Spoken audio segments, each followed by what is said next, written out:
Okay, so David, let's tackle that head on then. What do you think the role of government has been in creating these divisions, these possibly even allowing for these sorts of extreme ideologies?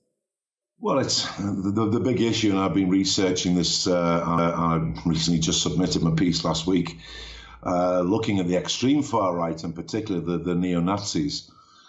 And one thing with the UK, and I think one thing that you look at those figures is, the UK is the only group that's prescribed extreme far rights as terrorist groups. Now, there's 5 groups now, 2 more are being added.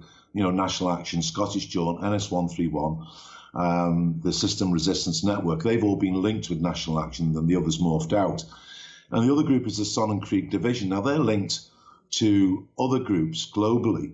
Atomwaffen in the US, Vierkrieg Division in Europe, and Third Order in Canada.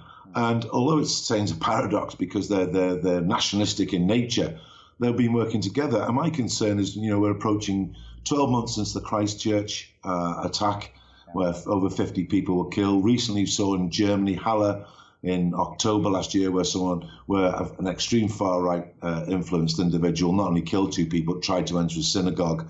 And of course, Hanau, where 10 people killed at shisha bars. My concern is, it's looking at freedom of expression. This is an issue that the extreme far right have used, and the far right.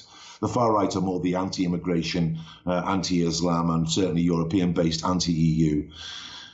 They're saying their freedom of expression is being curtailed.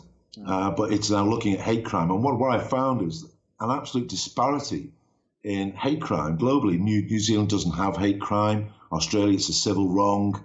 UK and Canada are very similar. Yes, the states have it, but it doesn't apply to for psychological or emotional injury.